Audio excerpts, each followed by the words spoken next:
La Bible en un an, lecture du 14 janvier. Matthieu, chapitre 10, versets 1 à 23. Puis, ayant appelé ses 12 disciples, il leur donna le pouvoir de chasser les esprits impurs et de guérir toute maladie et toute infirmité. Voici les noms des 12 apôtres. Le premier, Simon, appelé Pierre, et André son frère, Jacques, fils de Zébédée, et Jean, son frère. Philippe et Barthélemy, Thomas et Matthieu le publicain, Jacques, fils d'Alphée, et Thaddée. Simon, le Cananite, et Judas l'Iscario, celui qui livra Jésus. Tels sont les 12 que Jésus envoya après leur avoir donné les instructions suivantes.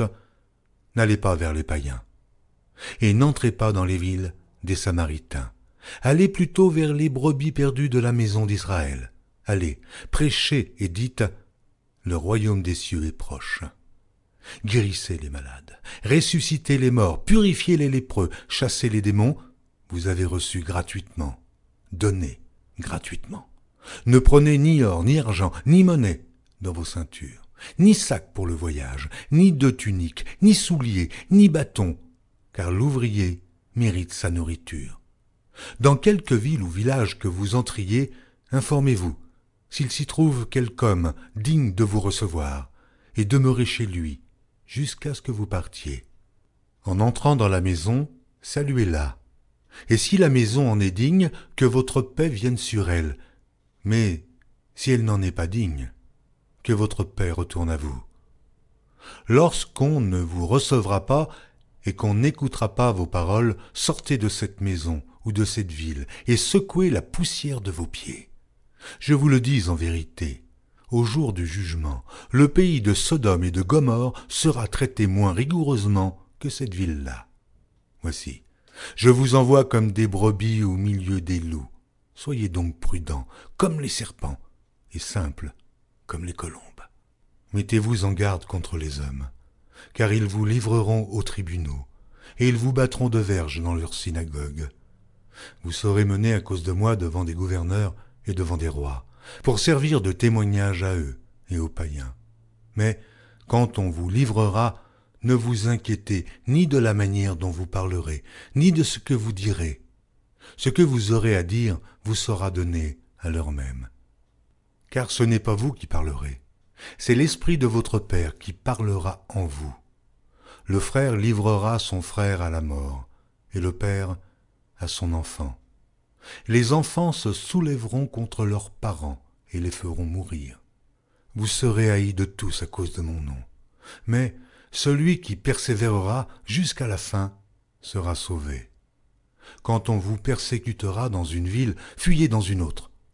Je vous le dis en vérité, vous n'aurez pas achevé de parcourir les villes d'Israël que le Fils de l'homme sera venu. Genèse, chapitre 30. Lorsque Rachel vit qu'elle ne donnait point d'enfant à Jacob, elle porta envie à sa sœur et elle dit à Jacob, « Donne-moi des enfants, ou je meurs. » La colère de Jacob s'enflamma contre Rachel, et il dit, « Suis-je à la place de Dieu qui t'empêche d'être féconde ?» Elle dit, « Voici ma servante Bila, va vers elle, qu'elle enfante sur mes genoux, et que par elle j'ai aussi des fils. » Et elle lui donna pour femme Bila, sa servante, et Jacob alla vers elle. Bila devint enceinte et enfanta un fils à Jacob. Rachel dit, « Dieu m'a rendu justice. Il a entendu ma voix et il m'a donné un fils. » C'est pourquoi elle l'appela du nom de Dan. Bila, servante de Rachel, devint encore enceinte. Elle enfanta un second fils à Jacob. Rachel dit, « J'ai lutté divinement contre ma sœur, et j'ai vaincu. » Et elle l'appela du nom de Nephtali.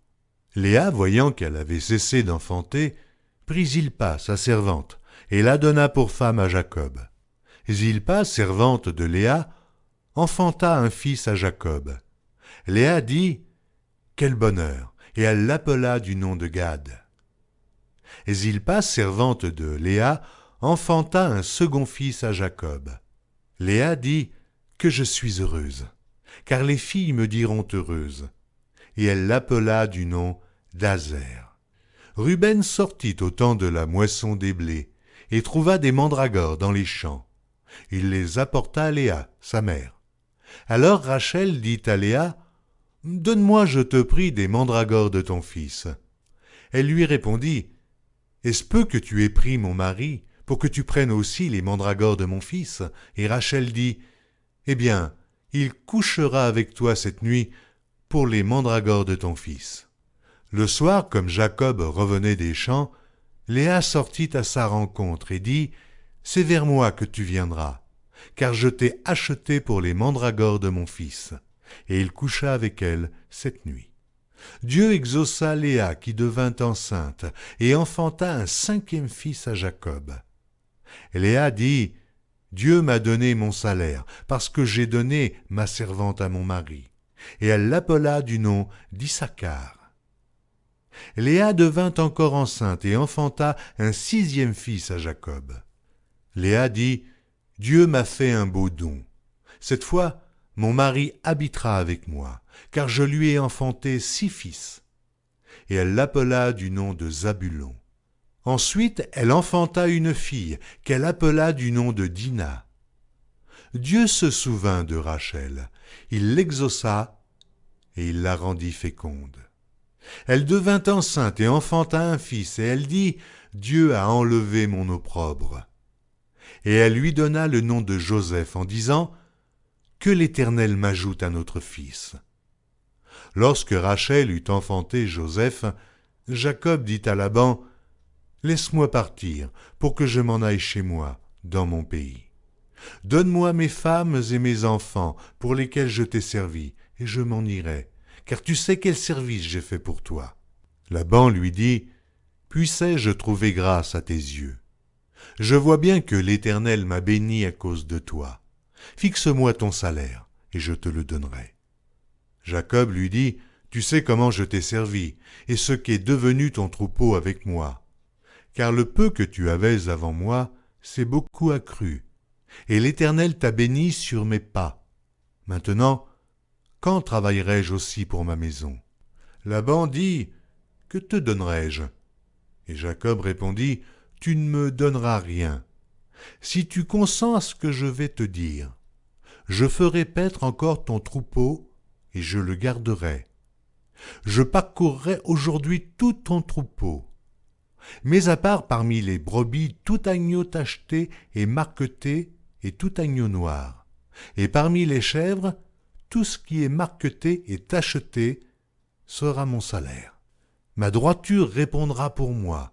Demain, quand tu viendras voir mon salaire, tout ce qui ne sera pas tacheté et marqueté parmi les chèvres et noir parmi les agneaux, ce sera de ma part un vol. » Et Laban dit, « Eh bien, qu'il en soit selon ta parole. » Ce même jour, il mit à part les boucs rayés et marquetés, toutes les chèvres tachetées et marquetées, toutes celles où il y avait du blanc, et tout ce qui était noir parmi les brebis, il les remit entre les mains de ses fils.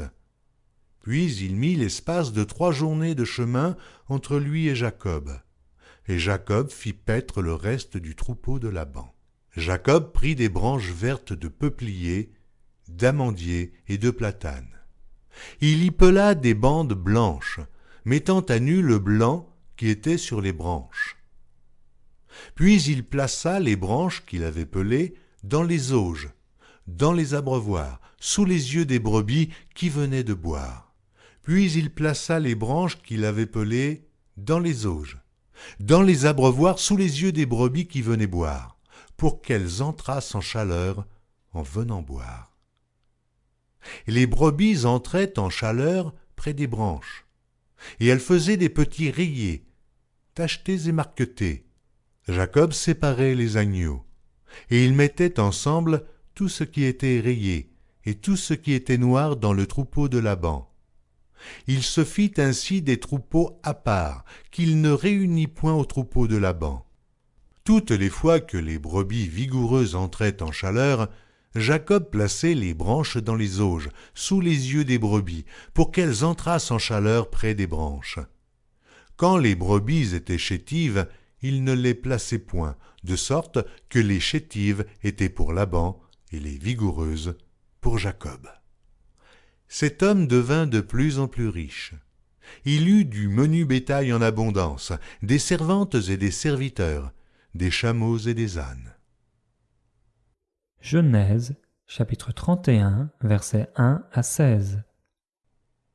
Jacob entendit les propos des fils de Laban qui disaient « Jacob a pris tout ce qui était à notre père, et c'est avec le bien de notre père qu'il s'est acquis toute cette richesse. » Jacob remarqua aussi le visage de Laban, et voici, il n'était plus envers lui comme auparavant.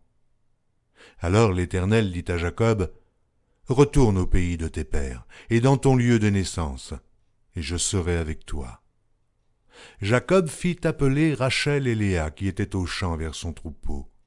Il leur dit, « Je vois au visage de votre père qu'il n'est plus envers moi comme auparavant, mais le Dieu de mon père a été avec moi.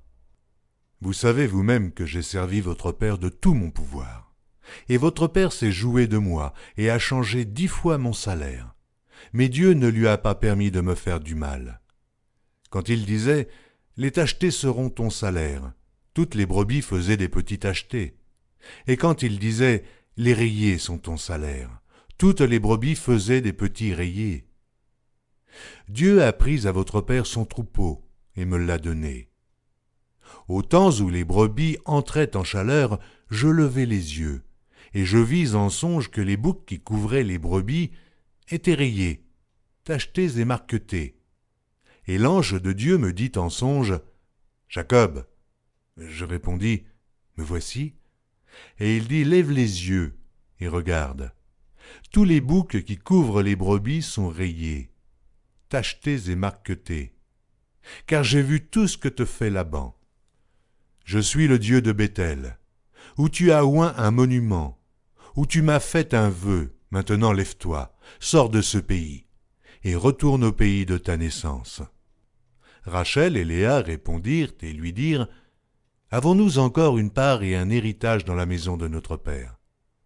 Ne sommes-nous pas regardés par lui comme des étrangères, puisqu'il nous a vendus et qu'il a mangé notre argent? Toute la richesse que Dieu a ôtée à notre père appartient à nous et à nos enfants. Fais maintenant tout ce que Dieu t'a dit. » Psaume, chapitre 12. Au chef des chantres, sur la harpe à 8 cordes, psaume de David. Sauve, Éternel, car les hommes pieux s'en vont, les fidèles disparaissent parmi les fils de l'homme. On se dit des faussetés les uns aux autres, on a sur les lèvres des choses flatteuses, on parle avec un cœur double. Que l'Éternel extermine toutes les lèvres flatteuses, la langue qui discourt avec arrogance, ceux qui disent « Nous sommes puissants par notre langue, nous avons nos lèvres avec nous. Qui serait notre maître ? Parce que les malheureux sont opprimés et que les pauvres gémissent, maintenant, dit l'Éternel, je me lève. J'apporte le salut à ceux contre qui l'on souffle. Les paroles de l'Éternel sont des paroles pures, un argent éprouvé sur terre au creuset et 7 fois épuré. Toi, Éternel, tu les garderas, tu les préserveras de cette race à jamais. Les méchants se promènent de toutes parts quand la bassesse règne parmi les fils de l'homme. Proverbes, chapitre 3, versets 13 à 15. Heureux l'homme qui a trouvé la sagesse et l'homme qui possède l'intelligence, car le gain qu'elle procure est préférable à celui de l'argent, et le profit qu'on en tire vaut mieux que l'or. Elle est plus précieuse que les perles, elle a plus de valeur que tous les objets de prix.